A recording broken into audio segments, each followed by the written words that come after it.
ക്ഷമിക്കപ്പെടുക എന്ന് പറഞ്ഞാൽ സ്വതന്ത്രമാക്കപ്പെടുക എന്നാണ്. അപ്പം ഫൊർഗീവ്നെസ്സിനകത്ത് എന്തുണ്ട്? ഫ്രീഡം ഉണ്ട്. ഫൊർഗീവ്നെസ് എന്ത് നമുക്ക് തരും? ഫ്രീഡം തരും. നിങ്ങളുടെ ലൈഫിൽ എവിടെങ്കിലും ഒക്കെ പിരിമുറുക്കങ്ങളുണ്ടോ? എവിടെങ്കിലുമൊക്കെ നിങ്ങൾ ഒത്തിരി അസ്വസ്ഥതകൾ അനുഭവിക്കുന്നുണ്ടോ? ഇന്നത്തെ സഭായോഗം നിങ്ങളെ ഫ്രീ ആക്കും. അതിനെന്താണ് പ്രധാനമായിട്ട് വേണ്ടെന്നറിയാമോ? ഫൊർഗീവ്നെസ്. അതാണ് മത്തായി സുവിശേഷം 18:35 യേശു പറഞ്ഞത്, നിങ്ങൾ ഓരോരുത്തൻ സഹോദരനോട് ഹൃദയപൂർവം ക്ഷമിക്കാഞ്ഞാൽ സ്വർഗസ്ഥനായ എൻ്റെ പിതാവ് അങ്ങനെ തന്നെ നിങ്ങളോടും ചെയ്യും. കണ്ടോ? അപ്പം ക്ഷമ എവിടുന്നാ വരണ്ടേ? ഹൃദയത്തിൽ നിന്ന്. ഹൃദയപൂർവം ക്ഷമിക്കാഞ്ഞാൽ സ്വർഗസ്ഥനായ പിതാവ് അങ്ങനെ തന്നെ നിങ്ങളോട് ചെയ്യുമെന്ന് പറഞ്ഞാൽ എന്താ? ദൈവത്തിനും നമ്മളോട് ക്ഷമിക്കാൻ കഴിയത്തില്ല. നിങ്ങൾ ആരോടെങ്കിലും ഏതെങ്കിലും സഹോദരങ്ങളോട് ക്ഷമിക്കാനുണ്ടോ? ക്ഷമിക്കപ്പെടാനുണ്ടോ?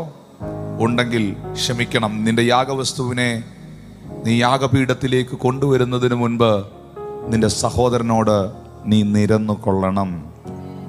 അതുകൊണ്ടാണ് മത്തായി സുവിശേഷം 6:12 യേശു പറഞ്ഞത്, ഞങ്ങളുടെ കടക്കാരോട് ഞങ്ങൾ ക്ഷമിച്ചിരിക്കുന്നത് പോലെ ഞങ്ങളുടെ കടങ്ങളും ഞങ്ങളോട് ക്ഷമിക്കണമേ. ഓ താങ്ക് യു ലോർഡ് ജീസസ്. ഞങ്ങളുടെ കടക്കാരോട്, ഞങ്ങൾക്ക് കടപ്പെട്ടിരിക്കുന്നവരോട് ഞങ്ങൾ എവിടെയെങ്കിലും ക്ഷമിക്കപ്പെടുവാൻ ഉണ്ടെങ്കിൽ, കർത്താവേ, ആ ക്ഷമയുടെ അടിസ്ഥാനം അതാണ് അതിൻ്റെ സ്കെയിൽ. ഞാൻ എൻ്റെ കടക്കാരനോട് എങ്ങനെ ക്ഷമിച്ചിരിക്കുന്നോ എൻ്റെ കടങ്ങളും ദോഷങ്ങളും അതുപോലെയാണ് ദൈവവും ക്ഷമിക്കുന്നത്. Hallelujah, hallelujah. അപ്പൊ നമ്മൾ ചോദിക്കും, മോനെ ഒരു വാക്യം കൂടെ ഒന്ന് വായിച്ചിട്ട് ഞാൻ അതിലേക്ക് വരും. മത്തായി 10:8 കൂടെ ഒന്ന് വായിച്ചോ. അടുത്തൊരു പ്രധാന ഭാഗത്തിലേക്ക് ഞാൻ വരികയാണ്. മത്തായി 10:8. രോഗികളെ സൗഖ്യമാക്കുവീൻ, മരിച്ചവരെ ഉയർപ്പിപ്പീൻ, കുഷ്ഠരോഗികളെ ശുദ്ധമാക്കുവീൻ, ഭൂതങ്ങളെ പുറത്താക്കുവീൻ. സൗജന്യമായി നിങ്ങൾക്ക് ലഭിച്ചു, സൗജന്യമായി കൊടുപ്പീൻ. നമുക്ക് എന്തൊക്കെ സൗജന്യമായിട്ട് ലഭിച്ചോ അതെല്ലാം നമ്മൾ എന്ത് ചെയ്യണം? സൗജന്യമായി കൊടുക്കണം. ക്ഷമ, ദൈവിക ക്ഷമ എന്ന് പറയുന്നത് നിങ്ങൾക്ക് ഫ്രീ ആയിട്ട് കിട്ടിയാണോ? ദൈവം നിങ്ങളോട് ക്ഷമിച്ചതല്ലേ? ആ ക്ഷമ നിങ്ങൾ നിങ്ങളുടെ സഹജീവികൾക്കും കൊടുക്കേണ്ടത് ഫ്രീ ആയിട്ടായിരിക്കണം. അതിനകത്ത് വ്യവസ്ഥകളൊന്നും വെക്കരുത്. നീ എന്നോട് അങ്ങനെ ചെയ്യാമെങ്കിൽ, എൻ്റെ കാലെ പിടിച്ച് നീ വന്ന് ഒന്ന് കരയാമെങ്കിൽ ഞാൻ നിന്നോട് ക്ഷമിക്കാം. ഒരു കത്തെങ്കിലും അയക്കാമെങ്കിൽ ഞാൻ ക്ഷമിക്കാം. അങ്ങനല്ല, വ്യവസ്ഥകളൊന്നും വെക്കാതെ ക്ഷമിക്കണം. കാരണം കർത്താവ് നമ്മളോട് ക്ഷമിച്ചത് വ്യവസ്ഥകളില്ലാതെയാണ്. കൊലോസ്യർക്കെഴുതിയ ലേഖനം 3-ാം അധ്യായത്തിന്റെ 12-13 വാക്യം. അതുകൊണ്ട് കൊലോഷ്യൻസ് ചാപ്റ്റർ 3:12-13, അതുകൊണ്ട് ദൈവത്തിന്റെ പുത്രന്മാരും വിശുദ്ധന്മാരും പ്രിയരുമായി മനസ്സലിവ്, ദയ, താഴ്മ, സൗമ്യത, ദീർഘക്ഷമ എന്നിവ ധരിച്ചുകൊണ്ട് അന്യോന്യം പൊറുക്കുകയും ഒരുവനോട് ഒരുത്തൻ വഴക്കുണ്ടായാൽ തമ്മിൽ ക്ഷമിക്കുകയും ചെയ്യുവിൻ. അപ്പൊ അതൊരു അത്രയും കാര്യഗൗരവമായിട്ടാണ് പൗലോസ് പറയുന്നത്. വഴക്കുണ്ടാകാം, ഇഷ്യൂസ് ഉണ്ടാകാം, ആർഗ്യുമെന്റേഷൻ ഉണ്ടാകാം, നിങ്ങളുടെ ഭാഷയെ പറഞ്ഞാൽ സംസാരം ഉണ്ടാകാം, വഴക്ക് വരാം. ഓക്കെ, ഉണ്ടായിട്ടുണ്ടോ? നമ്മുടെ ഡേ ടു ഡേ ലൈഫിൽ നമ്മൾ ഇതിനെല്ലാം ഫേസ് ചെയ്തേ നമുക്ക് പോകാൻ പറ്റത്തുള്ളൂ. അപ്പോൾ ഈ ഫോർഗീവ്നെസ് എന്ന് പറയുന്നത് യഥാർത്ഥമായി നമ്മുടെ ആത്മാവിൽ അത് നിക്ഷേപിക്കപ്പെട്ടില്ലെങ്കിൽ നമ്മൾ ഒത്തിരി ലൈഫിൽ സ്ട്രെയിൻ അനുഭവിക്കേണ്ടി വരും. അതുകൊണ്ടാണ് ബൈബിൾ എഴുതിയിരിക്കുന്നത്, വഴക്കുണ്ടായാൽ, ഉണ്ടാകാൻ സാധ്യതയുണ്ട്, ഇനി അങ്ങോട്ട് ഉണ്ടായി പോയാൽ അതിനകത്ത് കുറ്റബോധമായിട്ടൊന്നും ഇരിക്കണ്ട, നിങ്ങൾ ക്ഷമിക്കണം. ക്ഷമിക്കണം. എങ്ങനെ ക്ഷമിക്കണം? അതിന്റെ സ്കെയിൽ എന്നാ? 13-ാം വാക്യം, കർത്താവ് നിങ്ങളോട് ക്ഷമിച്ചതുപോലെ നിങ്ങളും ചെയ്യുവീൻ. എൻ്റെ പൊന്നെ, ഈ വാക്യം ഇങ്ങോട്ട് വായിക്കുമ്പോഴത്തേന് അകത്തങ്ങോട്ട് ഉരുട്ടിക്കൊണ്ട് വന്ന എല്ലാ കല്ലുകളും അങ്ങ് ഉരുകി പോവും. ഇതങ്ങോട്ട് വായിച്ചു കഴിയുമ്പോഴത്തേനും ദൈവം നമ്പുരാൻ നമ്മളോട് ക്ഷമിച്ചതും നമ്മളോട് കാണിച്ച കരുണയൊക്കെ ഓർത്ത് കഴിയുമ്പോഴത്തേനും അകത്ത് ഇങ്ങനെ വെച്ചിട്ടുണ്ടോ എന്നൊക്കെ പറഞ്ഞിരിക്കുന്ന സാധനം എല്ലാം അങ്ങ് ഉരുകിപ്പോവും. ഹല്ലേലൂയ. കർത്താവ് നിങ്ങളോട് ക്ഷമിച്ചതുപോലെ ഒന്നും ചോദിക്കാതെ, ഞാൻ തള്ളി പറഞ്ഞപ്പോഴും എന്നെ തള്ളി പറയാതെ, കനലിൽ ചുട്ട അപ്പവും മീനുമായി, അല്ലേ? എന്നാ നിങ്ങൾ ആ ഒരു ഭാഗം നിങ്ങൾ വായിച്ചിട്ടുണ്ടോ? യോഹന്നാന്റെ സുവിശേഷം 20-ാം അധ്യായത്തിലേക്ക് വരുമ്പോഴേ തിബരിയാസ് കടൽക്കരയില് ഈ പത്രോസ് യേശുവിനെ തള്ളി പറഞ്ഞു ആണയിട്ട് പ്രാഗി എന്നൊക്കെ പറഞ്ഞാലുള്ള കേഴ്സ് ചെയ്തു, യേശുവിനെ ശപിച്ചു പുള്ളി. പീറ്റർ രക്ഷപ്പെടാൻ വേണ്ടി ദിദിമോസ് എന്ന തോമസും കാനായിലെ നഥനയിലും ഇവരെ എല്ലാം വിളിച്ചുകൊണ്ട് പോയി. പഴയ പടകും വലയും എല്ലാം എടുത്ത് മീൻപിടുത്തത്തിന് പോയി. ഒരു മീനും കിട്ടിയില്ല, ഒന്നും കിട്ടിയില്ല. പക്ഷെ അന്ന് യേശു കർത്താവ്, എന്നെ കേൾക്കുന്നുണ്ടോ, കടൽക്കരയിൽ വന്നിട്ട് ഈ ശിഷ്യന്മാരെ കാത്തു നിൽക്കുകയാണ്. ഉയർത്തെഴുന്നേറ്റ യേശു എന്നായിട്ടാ? കനലിൽ ചുട്ട അപ്പവും മീനും, ഗ്രിൽഡ് ഫിഷും നല്ല ബ്രെഡും. ഇവരാരാ? പിന്മാറിപ്പോയവർ, ദൂരെ പോയവർ, വിട്ടുകളഞ്ഞവർ. ഇവർ തിരിച്ചു വരുന്ന സമയത്ത് നമുക്കറിയാം, കർത്താവ് പറഞ്ഞു ആഴത്തിലേക്ക് വല വീശാൻ. 153 വലിയ മത്സ്യം അവരുടെ വലയിൽ കയറിയിട്ടും വല കീറിയില്ല. അതിനകത്തൊക്കെ ഒത്തിരി അർത്ഥമുണ്ട് കേട്ടോ. ആ 153 ഫിഷിനകത്തൊക്കെ ഒത്തിരി മീനിങ് ഉണ്ട്. അതിലോട്ട് ഞാൻ പോകുന്നില്ല. അവരുടെ വല കീറിയില്ല, അത്ര ഉണ്ടായിട്ടും കീറിയില്ല. എന്നിട്ട് ഇവരിറങ്ങി വരുമ്പോൾ യേശു അവരെ വിളിച്ചൊരു വാക്കുണ്ട്, കുഞ്ഞുങ്ങളെ.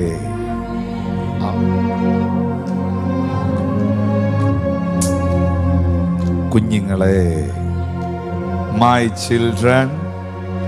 ഇത്രയും പണിയൊപ്പിച്ച്, ഇത്രയും തള്ളിപ്പറഞ്ഞ് യേശുവിനെ ശപിച്ച് ഓടിപ്പോയ, ഭീരുത്വം കാണിച്ച് പിന്മാറ്റത്തിൽ പോയ, പഴയ പടകം വലയും വീണ്ടും എടുത്ത അവരെ യേശു എടാ എന്നല്ല വിളിക്കുന്നേ, മിസ്റ്റർ പീറ്റർ എന്നല്ല വിളിക്കുന്നേ, ബ്രദർ എന്നല്ല വിളിക്കുന്നേ, മൈ ബിലോഡ് ചിൽഡ്രൻ.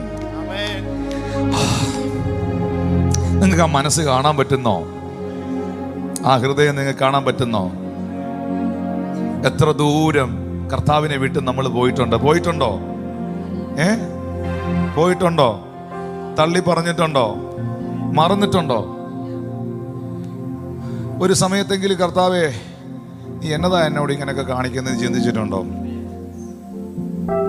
നിങ്ങൾ അങ്ങനെ ചിന്തിച്ചിട്ടുണ്ടെങ്കിൽ യേശു നിങ്ങളോട് പിണങ്ങണില്ല. Still you are his child. He loves you so much. He is waiting for you. നീ ഇനി വന്നാ മതി എന്നാ കർത്താവ് പറയുന്നത്.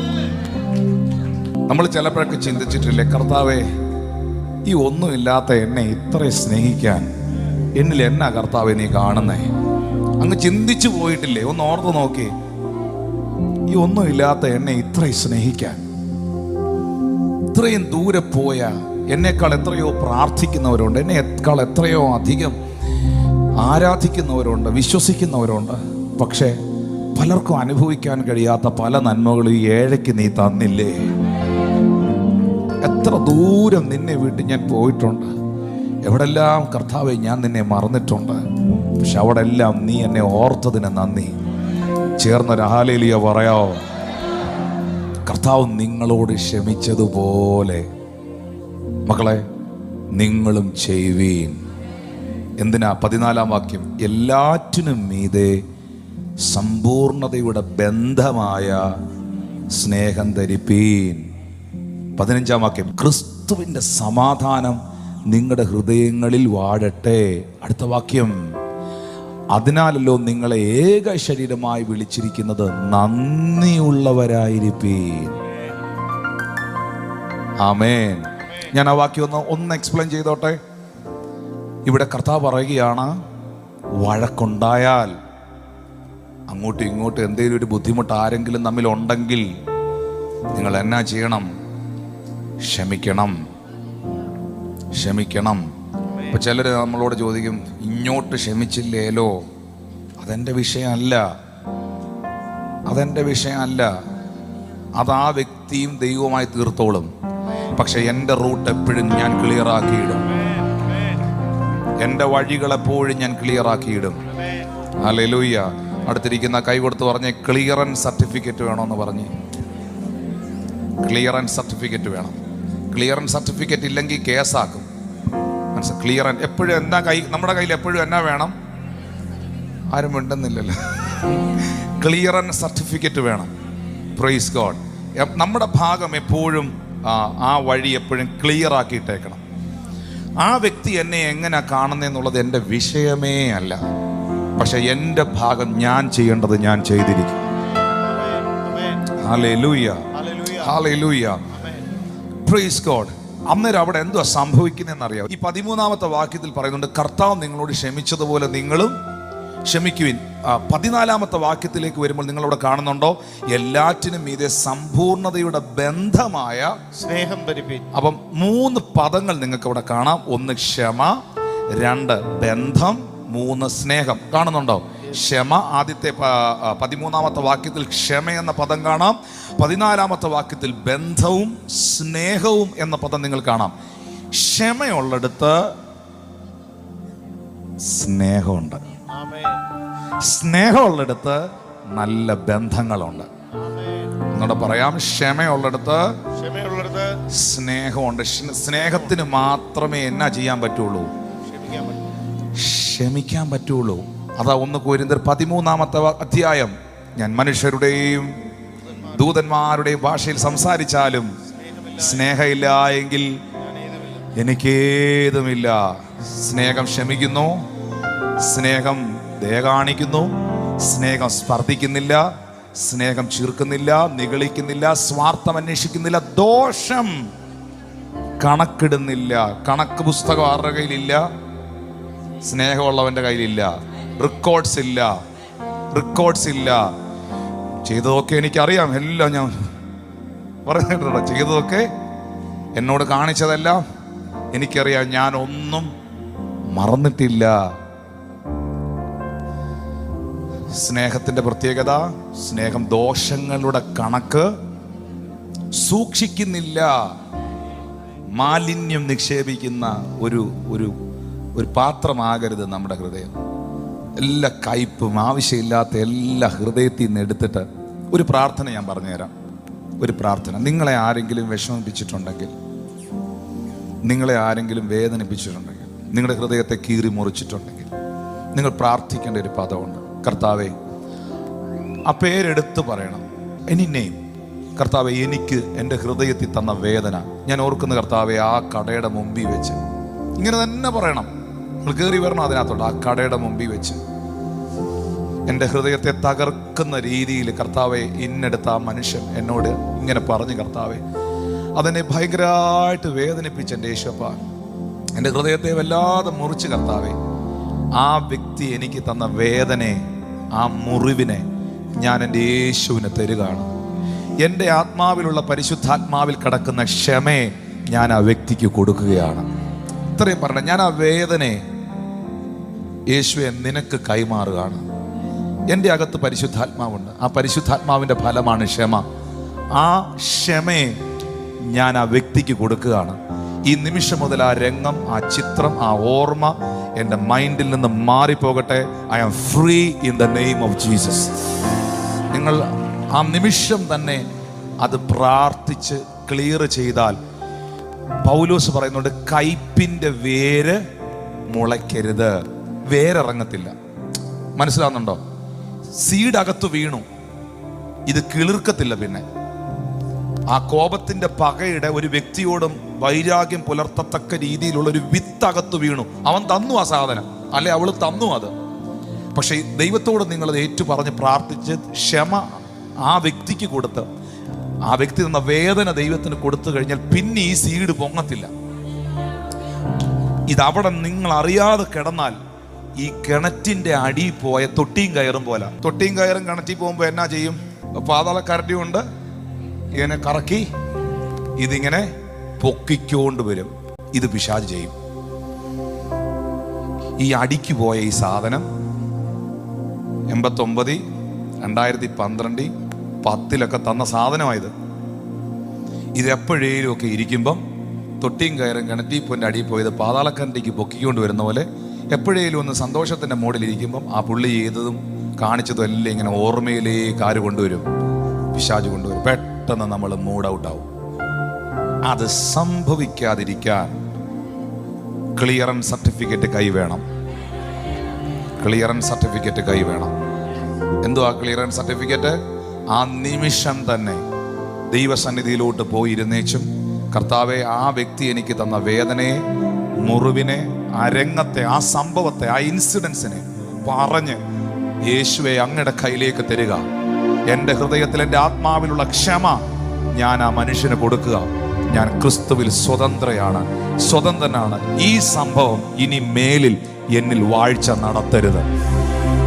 ഇത്രയും പറഞ്ഞു കഴിയുമ്പോഴത്തേക്കും ആ പിശാച് ശരിക്കും പറഞ്ഞാൽ മല പോലെ കൊണ്ടുവന്ന സാധനം എലിയും അല്ല, അതിൻ്റെ താഴെ ആയിപ്പോവും. ഒന്ന് കരവടിച്ച് കർത്താവിന് നന്ദി പറയാവോ? നിങ്ങൾ ഫ്രീ ആകും. ക്ഷമയുള്ളിടത്ത് സ്നേഹമുണ്ട്. സ്നേഹമുള്ളിടത്ത് എന്തുള്ളൂ? ക്ഷമയുള്ളൂ. ക്ഷമയും സ്നേഹമുള്ളിടത്താണ് ബന്ധങ്ങളുള്ളത്. ഇപ്പം എൻ്റെ കൂടെ ഒത്തിരി ദൈവദാസന്മാർ നിൽക്കുന്നുണ്ട്, ഒത്തിരി ശുശ്രൂഷകരുണ്ട്. ഞാനൊരു സഭയുടെ പാസ്റ്ററാണ്, ഞാനൊരു ഭർത്താവാണ്, ഞാനൊരു അപ്പനാണ്, ഞാനൊരു മകനാണ്, ഞാനൊരു സ്പിരിച്വൽ ഫാദറിൽ നിൽക്കുന്ന വ്യക്തിയാണ്, പലരെയും മെൻറ്റർ ചെയ്യുന്നൊരു മെൻറ്ററാണ്, ഒരു ടെലിവിഷൻ പ്രഭാഷണത്തിൽ നിൽക്കുന്നു, സോഷ്യൽ വർക്കുകൾ ഒത്തിരി ചെയ്യുന്നു. ഒത്തിരി മേഖലകളിൽ കണക്റ്റഡാണ് ഞാൻ. ലോട്ട് ഓഫ് തിങ്സ് കർത്താവ് നടത്തുന്നു കൃപയാൽ. അപ്പോൾ ഒത്തിരി സ്ട്രെസ്ഫുള്ളായ സിറ്റുവേഷൻസ് ലൈഫിലുണ്ടാകും. സ്ട്രെസ്സിൽ നിൽക്കുന്ന ഒരാൾ, ശ്രദ്ധിച്ച് കേൾക്കണം, ഇതൊരു മർമ്മമാണ്. ഭയങ്കര സ്ട്രെസ് അനുഭവിക്കുന്ന ഒരാൾ, ഒത്തിരി ടെൻഷനിൽ നിൽക്കുന്ന ഒരാൾ, അദ്ദേഹവുമായിട്ട് അടുത്ത് വരുന്ന ഡീൽ ചെയ്യുന്നവർ ചിലപ്പോൾ അദ്ദേഹത്തിൻ്റെ സ്ട്രെസ്സും ടെൻഷൻ്റെയൊക്കെ കുറച്ച് ഭാഗം ഇവരും കൊണ്ടുപോകാൻ സാധ്യതയുണ്ട്. നമ്മുടെ ലൈഫിൽ നമ്മൾ ഒത്തിരി സ്ട്രെസ്സിലൂടെ, ഒത്തിരി കാര്യങ്ങളിലൂടെ പോകുമ്പം നിങ്ങളുടെ ഹസ്ബൻഡ്, നിങ്ങളുടെ ഭർത്താവ്, നിങ്ങളുടെ ഭാര്യ, നിങ്ങളുടെ അമ്മ, നിങ്ങളുടെ അപ്പൻ, please understand dum. Please understand your pastor. Please understand your spiritual father. Please understand your husband. The understanding spirit is very important.